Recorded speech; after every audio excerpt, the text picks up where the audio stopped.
जनहित याचिकाएं इसलिए होती हैं कि आम लोगों के हितों से जुड़े सवाल अदालतों में सुने जा सकें। लेकिन अगर जनहित याचिकाएं किसी एजेंडे के तहत सुप्रीम कोर्ट में जाने लगें तो असली मुद्दे पीछे छूट जाते हैं। शुक्रवार को भारत के सुप्रीम कोर्ट ने अदानी ग्रुप के खिलाफ याचिका को लेकर वकील प्रशांत भूषण को फटकार लगाई। मुख्य न्यायाधीश ने पूछा कि विदेशी अखबारों में छपी रिपोर्ट को सच क्यों माना जाए।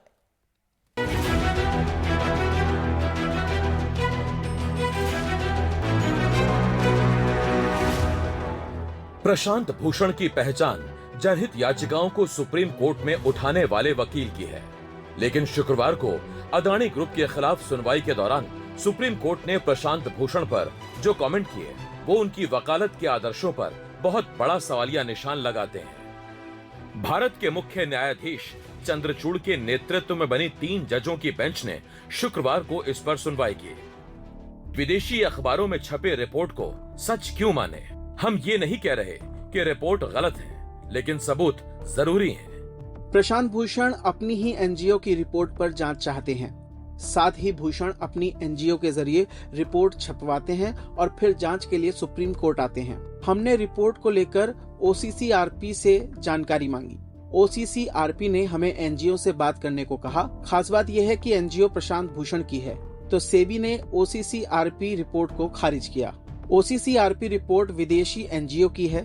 ऐसी रिपोर्ट पर काम करने लगे तो हमारी एजेंसियों का क्या मतलब रह जाएगा। ये एक नया ट्रेंड है कि विदेश में खबर छपवाइए और भारतीय नीतियों को प्रभावित कीजिए। इसके बाद माननीय न्यायालय प्रशांत भूषण की तरफ मुखातिब हुआ। दरअसल प्रशांत भूषण ने अदानी ग्रुप की जांच के लिए बनी सुप्रीम कोर्ट कमेटी के सदस्यों पर भी सवाल उठाए थे। एक सदस्य अडानी के लिए पहले काम कर चुके हैं। इस पर मुख्य न्यायाधीश जस्टिस चंद्रचूड़ ने कहा कि कमेटी हमने बनाई, सेबी ने नहीं बनाई है और अदानी ग्रुप के लिए 2006 में पेश वकील पर 2023 में आरोप ठीक नहीं है। ऐसे आरोप लगाना कमेटी के प्रति नाइंसाफी है। मुख्य न्यायाधीश जस्टिस चंद्रचूड़ ने पूछा कि क्या आरोपी के वकील को कभी जज न बनाया जाए। साथ ही समझाइश भी दी कि किसी पर यूं ही आरोप लगाते हुए सावधान रहें। अदानी ग्रुप पर विदेशी अखबार में उठे सवालों के साए में ही सुप्रीम कोर्ट ने भारत में आम लोगों के हितों और निवेशों का मुद्दा भी उठा दिया। मुख्य न्यायाधीश जस्टिस चंद्रचूड़ ने पूछा कि शॉर्ट सेलर्स के खिलाफ क्या एक्शन हुआ है। साथ ही ये भी पूछा कि छोटे निवेशकों को बचाने के लिए क्या कदम उठाएंगे। माननीय अदालत ने जो सवाल उठाए हैं उसकी ही चिंता अदानी ग्रुप ने भी जताई थी कि हिंडनबर्ग के जरिए शॉर्ट सेलर्स ने जमकर मुनाफा कमाया है और इसका खामियाजा छोटे निवेशकों को भुगतना पड़ सकता है। सुप्रीम कोर्ट ने हिंडनबर्ग मामले में फैसला सुरक्षित रखा है, लेकिन प्रशांत भूषण जैसे वकील किस इरादे से काम करते हैं उसको बेनकाब जरूर कर दिया है। एनडीटीवी के लिए आशीष भार्गव की रिपोर्ट। वकीलों का काला कोट इंसाफ दिलाने वालों की पहचान है, लेकिन इंसाफ के साथ एजेंडा जुड़ जाए तो अच्छा इरादा पीछे छूट जाता है और जनहित याचिकाओं का बेजा इस्तेमाल होने लगता है। वकील प्रशांत भूषण का मामला कुछ ऐसा ही दिखता है। प्रशांत भूषण ने कई बार सुप्रीम कोर्ट और उसके माननीय जजों पर भी भ्रष्टाचार के आरोप जड़ दिए थे। सुप्रीम कोर्ट के वकील प्रशांत भूषण जनहित याचिका के नाम पर अक्सर सुप्रीम कोर्ट और उसके माननीय न्यायाधीशों पर ही उंगली उठा देते हैं। 2009 में प्रशांत भूषण ने तहलका मैगजीन को एक इंटरव्यू में कथित तौर पर भारत के पूर्व मुख्य न्यायाधीश एसएच कपाड़िया के खिलाफ गंभीर आरोप लगाए। भूषण ने दावा किया था कि भारत के पिछले 16 मुख्य न्यायाधीश भ्रष्ट थे। केस के एमिकस क्यूरी वरिष्ठ वकील हरीश साल्वे ने अवमानना याचिका दायर की। इस पर प्रशांत भूषण को माफी मांगनी पड़ी। सबसे बड़ी अदालत ने प्रशांत भूषण को माफ तो कर दिया, लेकिन भूषण फिर पुराने ढर्रे पर आ गए। बहुत लंबे समय से वो पीआईएल फाइल करते हैं और मुझे जो देखने में आया है कि सिर्फ बड़े मामलों में जिनके अंदर या तो बहुत ज़्यादा पैसा इन्वॉल्व होता है या फिर बहुत बड़े लोग इन्वॉल्व होते हैं, सिर्फ वही पीआईएल करते हैं और पब्लिक इंटरेस्ट की जिस पीआईएल की हम बात करते हैं वो पीआईएल्स वो नहीं करते। और ऐसा 2 या 3 इंसिडेंट्स मुझे भी पता है जिनको मैं बताना नहीं चाहूँगा, लेकिन उन्होंने पीएल्स को मना कर दिया करने से, ये कहते हुए कि नहीं मैं इन पीएल्स को नहीं करता। तो एक बहुत बड़ा सवाल है कि ऐसा व्यक्ति जो सर्वोच्च न्यायालय में बैठता है और पूरे भारत की हम बात करें हर जगह से ऐसी इंफॉर्मेशन जो कि भारत सरकार, सीबीआई, एनआईए इन सब के पास नहीं होती, वो प्रशांत भूषण के पास आ जाती है, जिसको आज तक सर्वोच्च न्यायालय के सामने डिस्क्लोजर नहीं दिया गया। तो बहुत बड़ा सवाल उनकी जो पीआईएल दाखिल होती है उनके ऊपर खड़ा होता है इसी सब चीज़ों से। मुझे लगता है कि उनकी पीआईएल में जाने से पहले उनकी खुद की इंक्वायरी होनी चाहिए कि ये कितना एसेट उन्होंने कमाया और कैसे कमाया। मुझे लगता है इसके ऊपर ईडी या सीबीआई की जांच होनी चाहिए। जब कोयला घोटाले का मामला उठा तो प्रशांत भूषण ने एक मैगजीन में सुप्रीम कोर्ट और जजों के खिलाफ आपत्तिजनक टिप्पणी की थी, लेकिन अदालत ने इस पर संज्ञान लिया तो 2013 में भूषण ने इस पर भी माफी मांग ली। अदालत ने माफ कर दिया। सुप्रीम कोर्ट देश में न्याय की आखिरी आस है, उसको हर कोई बेहद सम्मान और विश्वास की नजर से देखता है, लेकिन प्रशांत भूषण जब तक उंगली उठाते रहते हैं। सिर्फ जज ही नहीं बल्कि फली नरीमन जैसे वरिष्ठ वकील भी प्रशांत भूषण के कदमों से तंग आ गए थे। 2016 में मुख्य न्यायाधीश टीएस ठाकुर की पीठ ने भूषण से उनके NGO centre for public interest litigation यानी सीपीआईएल की साख पर सवाल पूछे। रिलायंस इंडस्ट्रीज लिमिटेड के जियो को 4G स्पेक्ट्रम के आवंटन को चुनौती देने पर पीठ ने भूषण से पूछा, क्या आप जनहित याचिका का केंद्र बन सकते हैं?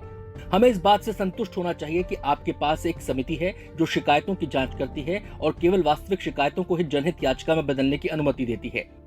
बेंच ने यह भी पूछा कि सीपीआईएल और कॉर्पोरेट प्रतिद्वंद्विता या व्यक्तिगत प्रतिशोध को निपटाने के लिए एक मोर्चा क्यों बनना चाहिए। अदालत ने भूषण को यह भी नसीहत दी कि व्यावसायिक खिलाड़ियों के हाथ का खिलौना नहीं बनना चाहिए। जवाब में भूषण ने कहा कि सीपीआईएल अब उनके कार्यालय से काम कर रहा है। अपना पक्ष मजबूत दिखाने के लिए भूषण ने कहा कि इसके संस्थापक सदस्य फली एस नरीमन, शांति भूषण, राजेंद्र सच्चर और अनिल देवान थे। ये जानकारी मिलते ही फली नरीमन ने सुप्रीम कोर्ट के रजिस्ट्रार जनरल को पत्र लिखकर कहा कि उन्होंने सीपीआईएल की किसी भी जनहित याचिका की जांच नहीं की है, ना ही उसे देखा है। इसके बाद नरीमन ने सीपीआईएल से इस्तीफा दे दिया, लेकिन इससे प्रशांत भूषण की सेहत पर कोई असर नहीं हुआ। वो ऐसे मामले उठाते रहे जिस पर कई बार सुप्रीम कोर्ट को बेहद सख्त टिप्पणी करनी पड़ी। 2017 में भूषण ने एनजीओ कॉमन कॉज के जरिए प्रधानमंत्री नरेंद्र मोदी पर सहारा बिरला डायरी मामले में कथित तौर पर पैसे लेने का आरोप लगाया था। सुप्रीम कोर्ट ने कहते हुए याचिका खारिज कर दी थी कि जिन साक्ष्यों के आधार पर जांच की मांग की गई है वो अप्रासंगिक हैं, साथ ही इन्हें सबूत नहीं माना जा सकता। इसी मामले में भूषण ने पहले जस्टिस जेएस खेहर को सुनवाई से अलग करने की मांग की थी, जिस पर सुप्रीम कोर्ट ने कड़ी फटकार लगाई थी। अदालत ने फटकारते हुए पूछा, क्या आपको लगता है कि हम किसी भी दबाव के आगे झुक सकते हैं? प्रशांत भूषण जनहित के सवालों को अक्सर इतना सनसनीखेज बनाते रहे हैं जिन पर सुप्रीम कोर्ट को अक्सर आपत्ति होती थी। अप्रैल 2017 में कोर्ट ने जनहित याचिकाओं को लेकर भूषण के नजरिए पर कड़ा ऐतराज जताया और पूछा, क्या वो सुपर एजेंसी चाहते हैं? ये comment NGO humanity salt lake की एक पीआईएल की सुनवाई के दौरान किया गया। इसमें प्रतिबंधित चिटफंड योजनाओं की जांच की मांग की गई थी। तत्कालीन मुख्य न्यायाधीश जस्टिस खेहर की अगुवाई वाली बेंच ने पूछा, आप पूछने वाले कौन होते हैं? यदि कुछ है तो संबंधित पक्ष हमसे संपर्क करेंगे या आपको एक वकील के रूप में नियुक्त करेंगे। आप एक निजी व्यक्ति हैं जिसके पास प्रश्न पूछने का कोई अधिकार नहीं है। आप बताएं, क्या कोई गंभीर धोखाधड़ी हुई है? जाहिर है इन सवालों का जवाब प्रशांत भूषण के पास नहीं था। उसी तरह 2017 में मेडिकल कॉलेज घूसखोरी मामला आया तो भी सवाल उठे।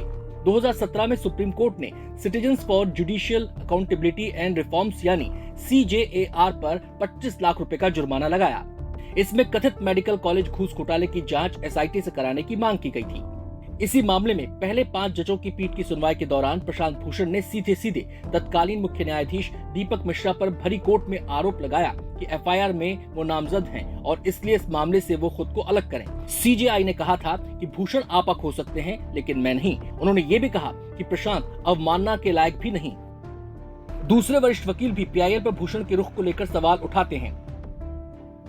अब जब हम PIL की बात करते हैं तो PIL मिंट बना है कि जो वंचित या गरीब लोग हैं, बेसहारा लोग हैं, जो कोर्ट्स को वैसे अप्रोच नहीं कर सकते हैं, उनके लिए बना है। तो पॉलिटिकल जो PIL का जो है ना, मेरा समझ यही है कि 5% से भी कम जेन्युइन PILs हैं। अदरवाइज सब कहीं ना कहीं उनका जो वेस्टेड इंटरेस्ट है वो उनको डायरेक्टली इनडायरेक्टली पूरा करते हैं। बाद में जज BH लोया की मौत की जांच को लेकर भी भूषण के रुख से सुप्रीम कोर्ट नाराज हो गया था।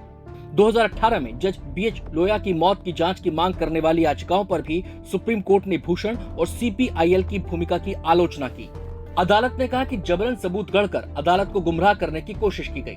अदालत ने यह भी माना कि वो याचिका न्यायपालिका की आजादी पर सीधा हमला और घुमा फिराकर न्यायिक संस्थानों की विश्वसनीयता को कमजोर करने की कोशिश है। ऐसे भी मामले आए जब अदालत को ये कहना पड़ा कि वकील प्रशांत भूषण खास निहित मकसद से याचिकाएं दायर करते हैं। Multiple things. There's an ongoing matter. I don't want to say much, but he has been reprimanded by the court again. अदालत ने उन्हें कई बार फटकार लगाई, लेकिन मुझे नहीं लगता कि उन्होंने सबक सीखा। इस तरह की हरकतें नहीं होनी चाहिए। आखिरकार ये एक नेक पेशा है। And this is not something which should happen. It's a noble profession at the end of the day. Supreme court ने CPIL द्वारा दायर एक याचिका को 50,000 रुपए के जुर्माने के साथ खारिज किया। इसमें गुजरात के पूर्व गृह मंत्री हरेन पांड्या की हत्या की आगे की जांच की मांग की गई थी। जस्टिस अरुण मिश्रा की अगुवाई वाली पीठ ने इस पर कहा कि PIL के मंच का दुरुपयोग है। अदालत ने यह भी कहा कि मामले की आगे की जांच के लायक सामग्री या आधार नहीं मिला है। प्रशांत भूषण की याचिकाओं को सुप्रीम कोर्ट बार बार एजेंडे के तहत उठाया गया मामला मानता रहा। 2020 में अवमानना के मामले में सुप्रीम कोर्ट ने प्रशांत भूषण को दोषी ठहराते हुए 1 रुपए का जुर्माना लगाया। अदालत ने कहा कि भूषण ने जुर्माना नहीं भरा तो उन्हें 3 महीने की जेल होगी और 3 साल के लिए प्रैक्टिस पर रोक लगा दी जाएगी। जस्टिस अरुण मिश्रा की बेंच ने कहा कि बोलने की आजादी को दबाया नहीं जा सकता, लेकिन दूसरों के अधिकारों का सम्मान भी जरूरी है। तब प्रशांत भूषण ने 1 रुपए का जुर्माना भरा था। सुप्रीम कोर्ट के माननीय जजों की ऐसी तीखी टिप्पणियों से यही लगता है कि प्रशांत भूषण की छवि एजेंडे के तहत जनहित याचिका लाने वाले वकील की है।